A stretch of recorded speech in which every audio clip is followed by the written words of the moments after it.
Hey guys, welcome back to Human Will Perform. Today we're going to be talking out of the book, The Connected Child by Dr. Purvis and Dr. Cross out of TCU Child Development Center over in Fort Worth, Texas. And so this book is built on three main principles: empowering, connecting, and correcting. This is specifically for kids who come from hard places, kids who have been exposed to chronic trauma, who might manifest symptoms of ADHD or anxiety or depression or any other types of emotional or behavioral issues. This is also goes for not just adoptive kids, but also kids that you're welcoming into your home through the adoption process. We've also found it to be highly effective with kids who are well-adjusted, who might struggle with one or more of those same types of issues.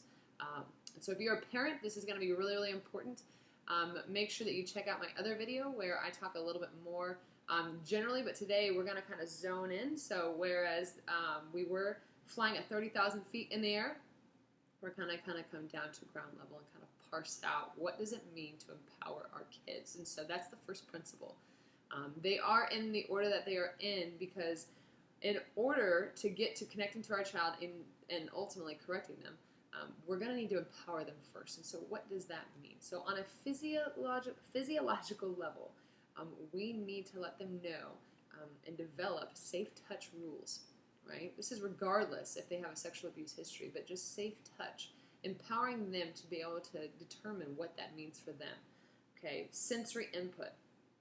A lot of our kids who come out of the foster care system or who have been adopted, whether domestically or internationally, have a lot of sensory processing disorders. And so if you want to learn more about that, there's a link that's going to be popping up right here.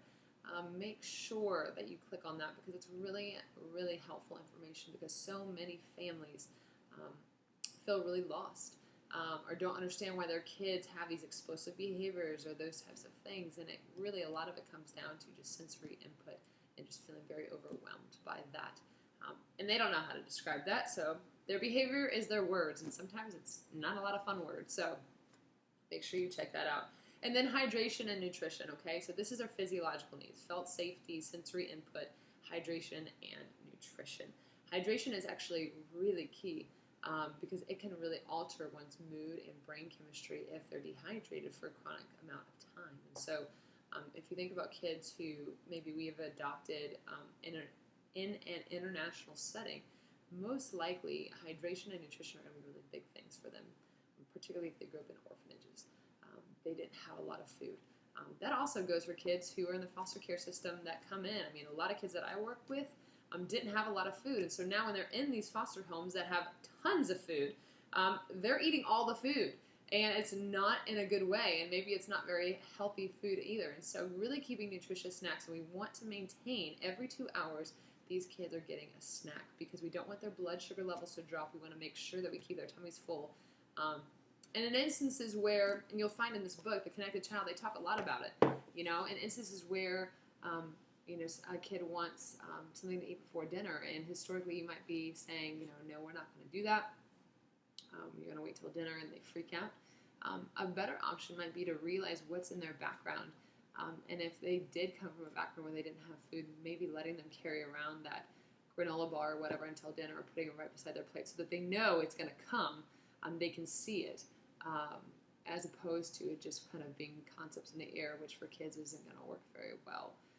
And so that's the physiological piece. And so the ecological piece has to do with their environment. And so it's felt safety, and so obviously we know when kids come into our home, whether again through adoption settings or through foster care, they're safe, right? But our kids don't necessarily know that. So we need to develop felt safety, predictability, and working on transitions. And so when you're transitioning from staying at home and playing to we're going to go out and do errands, you need to give him a 5-minute warning or a 10-minute warning or whatever it might be for that kid to help him regulate himself or herself to say, okay, we're going to move from this to that. And I know what's coming. I know what to expect. And so we see a lot of times with kids who struggle with ADHD, they do really well with really awesome routines. So whether that's making a chart, and having pictures, or they have little note cards that they carry around with them. I mean, we can get creative. But those pieces are so essential. So felt safety, predictability, and transitions. That's the ecological piece. And so those are the two kind of subsystems that we work with within the empowering principle is the ecological needs and the physiological needs. And so as you consider that, how does that play itself out into your home?